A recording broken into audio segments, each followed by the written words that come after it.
এদিকে আমি হতাশ হতে চাই না, তারপরে হতাশ হতে হচ্ছে বলছেন মির্জা ফখরুল। জানিয়ে দিব, ইসলামী দলগুলো নিয়ে জোট গঠনে সফল হবে জামায়াত। জানাবো, যে দল জন আকাঙ্ক্ষা বুঝবে না তাদের কোনো ভবিষ্যৎ নেই বলছেন আমির খসরু। এবং সর্বশেষ জানাবো, খালেদা জিয়ার সঙ্গে সাক্ষাৎ করবেন পাকিস্তানের উপপ্রধানমন্ত্রী। দর্শক শুনছিলেন সংবাদ শিরোনাম, এখন বিস্তারিত। এদিকে আমি হতাশ হতে চাই না, তারপরে হতাশ হতে হচ্ছে বলছেন মির্জা ফখরুল। বিএনপি মহাসচিব মির্জা ফখরুল ইসলাম আলমগীর বলেছেন, আমি আশাবাদী, হতাশ হতে চাই না, তবে তারপরে হতাশ হতে হচ্ছে। কারণ হিসেবে তিনি বলেন, আমি যখন একটা প্রগতিবাদী সমাজ দেখতে চাই, যখন একটা মানুষের অধিকারকে প্রতিষ্ঠা করার জন্য একটা সুষ্ঠু ব্যবস্থা চাই, আমি যখন জনগণের বৈষম্য কমিয়ে আনতে চাই, তখন যদি দেখি যে সম্পূর্ণ ভিন্নভাবে ভিন্ন চিন্তা করা হচ্ছে, সেটাকে ডাইভার্ট করার চেষ্টা হচ্ছে, মানুষের চিন্তা ভাবনাগুলোকে এবং একটা উগ্রবাদ ছড়িয়ে দেওয়ার চেষ্টা করা হচ্ছে, তখন তো হতাশা আসবেই। শনিবার সকালে রাজধানীর জাতীয় প্রেস ক্লাবে সামাজিক সুরক্ষা কতটা সুরক্ষিত শীর্ষক আলোচনা সভায় তিনি এসব কথা বলেন। বাংলাদেশ জাতীয়তাবাদী দলের তিগ্রস্ত নেতা কর্মীদের সংগঠন অপর আলোক সংঘ এ সভায় আয়োজন করে।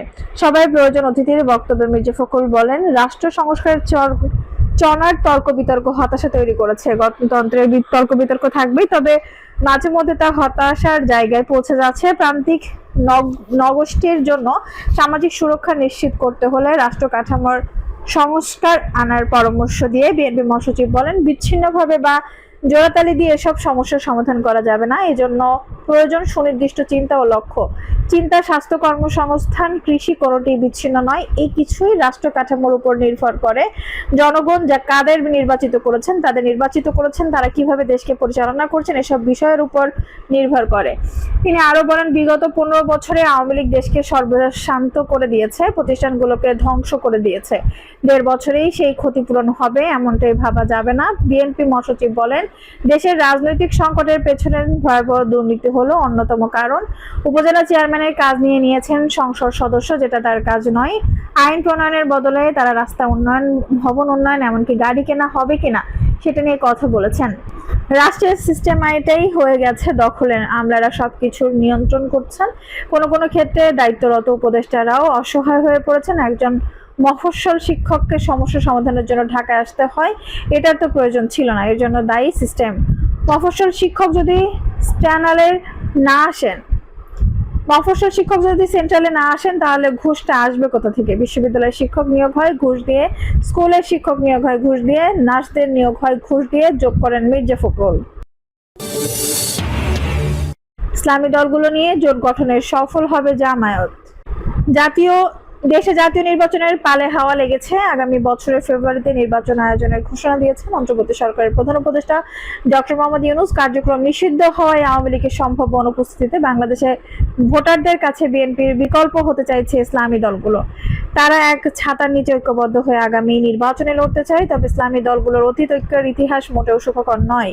তাই তারা এই নির্বাচনকে ঘিরে ঐক্য গড়তে চাইলে আদতে তা কতটা সফল হবে, নাকি অঙ্কুরে বিনষ্ট হয়ে যাবে, তা নিয়ে চলছে জল্পনা কল্পনা। তবে জামায়াত ইসলামীর সঙ্গে জোট বেঁধে ভোটে যেতে চাচ্ছে না অধিকাংশ ইসলামী দল। এসব দলের নেতারা জোট বেঁধে ভোটে যাওয়ার ব্যাপারে সরাসরি কিছু না বললেও জামায়াত ইসলামীর সঙ্গে তাদের দলের আদর্শ ও চিন্তাধারার পার্থক্য সামনে আনছেন। কাজে জামায়াতের নেতৃত্বে ইসলামী দলগুলোর সমন্বয়ে একটি জোট গঠনের আলোচনা বেশ কিছুদিন ধরে শোনা গেলেও তা খুব সহজ হবে না বলে মনে করছেন সংশ্লিষ্টরা। তাদের মতে এই জোট বা সমঝোতার বিষয়টি এখনো টেবিল আলোচনায় সীমাবদ্ধ। দিন যত গড়াচ্ছে, বৃহৎ জোট বা সমঝোতা নিয়ে দেখা দিচ্ছে নানা সন্দেহ ও সংশয়। এই অবস্থায় শেষ পর্যন্ত সব দল মিলে বৃহত্তর ঐক্য গড়ার সম্ভাবনা প্রায় নেই বলেই মনে করছেন বিভিন্ন ইসলামী দলের নেতারা। দলগুলোর অনেক নেতা জামাতের সঙ্গে জোট করবেন না বিষয়টি এখনই প্রকাশ্যে বলতে চান না। তারা পৃথক ইসলামী জোট করার কথাও ভাবছেন। তবে জামাত ইসলামী জোট করার বিষয়ে এখন আশাবাদী। বেশ কয়েকটি দলের নেতাদের সঙ্গে কথা বলে এসব তথ্য পাওয়া গেছে। ইসলামী আন্দোলন বাংলাদেশের সহকারী মহাসচিব মাওলানা আহমদ আব্দুল কাইয়ুম বলেন, চরমনাই পীর সাহেবের নেতৃত্বাধীন ইসলামী আন্দোলন বাংলাদেশ সবসময় ঐক্যের পক্ষে। ঐক্যের জন্য আমরা যে কোনো ছাড় দিতে সবসময় প্রস্তুত।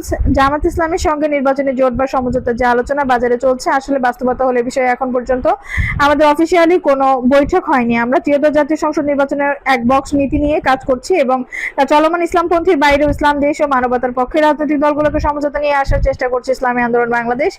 জমিয়তে ওয়ালামা ইসলাম বাংলাদেশের মহাসচিব ডক্টর মাওলানা গোলাম মহিউদ্দিন ইকরাম বলেন, জামাতের সঙ্গে আমরা ভোটের সঙ্গে হব না, ইসলাম এবং দেশের কল্যাণেই আমরা এই সিদ্ধান্ত নিয়েছি।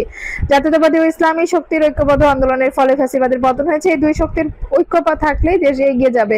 প্রসঙ্গত, বর্তমানে দেশে নিবন্ধিত ইসলামী রাজনৈতিক দলের সংখ্যা 10টি। এর বাইরেও কয়েকটি অনিবন্ধিত ছোট দল সক্রিয়ভাবে কাজ করছে। অতীতে একাধিকবার এই দলগুলোর মধ্যে ঐক্য করার চেষ্টা হলেও তা সফল হয়নি। তবে 5 আগস্ট পরবর্তী রাজনৈতিক পরিস্থিতির ও নতুন বাস্তবতায় আবারও ইসলামী দলগুলোর ঐক্য চেষ্টার আলোচনা সামনে এসেছে। যে দল জন আকাঙ্ক্ষা বুঝবে না তাদের কোনো ভবিষ্যৎ নাই, বলছেন আমির খসরু। গণ অভিযানে শেখ হাসিনা পালিয়ে যাওয়ার পরে দেশের মানুষের মনোজগতের প্রত্যাশা ও আকাঙ্ক্ষা বেড়েছে বলে মন্তব্য করেছেন বিএনপি স্থায়ী কমিটির সদস্য আমির খসরু মাহমুদ চৌধুরী। তিনি বলেন, শেখ হাসিনা পালিয়ে যাওয়ার পর বাংলাদেশের জনগণের মনোজগতে যে পরিবর্তন এসেছে, যে প্রত্যাশা ও আকাঙ্ক্ষা জেগেছে, তা যে রাজনৈতিক দল বুঝতে পারবে না, অনুধাবন করতে পারবে না, বাংলাদেশের রাজনীতিতে আগামী দিনে তাদের কোনো জায়গা থাকবে না। নতুন বাংলাদেশের মানুষের আকাঙ্ক্ষা এবং প্রত্যাশা জায়গাটা অন্য জায়গায় চলে গেছে। যেসব দল জনগণের আকাঙ্ক্ষা বুঝবে না তাদের বাংলাদেশে কোনো ভবিষ্যৎ নাই। রাজধানী ঢাকা রিপোর্টার্স ইউনিটির ক্লাব মিলনায়তনে শনিবার ফ্যাসিস্ট আমলে গণমাধ্যমে বর্তমান অবস্থা জনগণের প্রত্যাশা শীর্ষক সেমিনারের প্রধান অতিথির বক্তব্যে তিনি এসব কথা বলেন। এটির আয়োজন করে জিয়াউর রহমানের স্টাডি সার্কেল যুক্তরাষ্ট্র। আমির খসরু মোহাম্মদ বলেন, শেখ হাসিনার রেজিমের আমলে গণমাধ্যম বন্ধ সহ যে ঘটনাগুলো ঘটেছে সেগুলো ঘটারই কথা। আমি কিন্তু মোটে আশ্চর্য হইনি ঘটনাগুলো ঘটেছিল তার জন্য, কারণ জনগণকে বাইরে রেখে ক্ষমতা দখল করলে এই ধরনের ঘটনাগুলো না ঘটলে হাসিনা রেজিম ক্ষমতায় থাকতে পারতো না, সম্ভবই ছিল না। ফলে এই ঘটনাগুলো তারা টিকে থাকার জন্য স্বাভাবিক ছিল। স্বৈরাচার টিকে থাকতে হলে এই কাজগুলোকে করেই তাদের টিকে থাকতে হয়, গণমাধ্যমের অধিকার কেড়ে নিয়েই তাদের টিকে থাকতে হয়। বিগত শেখ হাসিনা সরকারের আমলে সাংবাদিকতা শুধু নয়, যারা সত্যিকার অর্থে ব্যবসা করতে চেয়েছিল তারা ঠিক প্রতি ব্যবসা করতে পারেনি বলে অভিযোগ আমির খসরু মাহমুদ চৌধুরীর। তিনি বলেন, ব্যবসা ছিল লুটপাটের ব্যবসা, এজন্য সাধারণ ব্যবসায়ীদের ব্যবসার সুযোগ ছিল না। একইভাবে সাংবাদিকদের বেলায়ও তাই হয়েছে। খালেদা জিয়ার সঙ্গে সাক্ষাৎ করবেন পাকিস্তানের উপপ্রধানমন্ত্রী। সাবেক প্রধানমন্ত্রী বিএনপি চেয়ারপারসন খালেদা জিয়ার সঙ্গে রোববার সাক্ষাৎ করবেন ঢাকায় সফররত পাকিস্তানের উপপ্রধানমন্ত্রী ও পররাষ্ট্রমন্ত্রী মোহাম্মদ ইসহাক দার। শনিবার বিএনপির মিডিয়া সেলের সদস্য সাইরুল কবির খান যুগান্তরকে জানান, রোববার সন্ধ্যা 7টার দিকে বিএনপি চেয়ারপারসন বাসভবনে ফিরে যায় সাক্ষাৎ করবেন পাকিস্তানের পররাষ্ট্রমন্ত্রী ইসহাক দার। এর আগে আজ দুপুর 2:30টার পর পাকিস্তানের বিশেষ একটি ফ্লাইটে ঢাকায় পৌঁছে দেশটির পররাষ্ট্রমন্ত্রী হযরত শাহজালাল আন্তর্জাতিক বিমানবন্দরে তাকে স্বাগত জানান বাংলাদেশের পররাষ্ট্র সচিব আসাদ আলম সিয়াম। প্রায় 13 বছর পর কোনো পাকিস্তানি পররাষ্ট্রমন্ত্রী বাংলাদেশ সফরে এলেন, যা পাকিস্তান বাংলাদেশ সম্পর্কের ক্ষেত্রে একটি গুরুত্বপূর্ণ মাইলফলক। সফরকালে তিনি বাংলাদেশের ঊর্ধ্বতন সরকারি কর্মকর্তা, কূটনৈতিক প্রতিনিধি এবং রাজনৈতিক দলগুলোর নেতাদের সঙ্গে বৈঠক করবেন।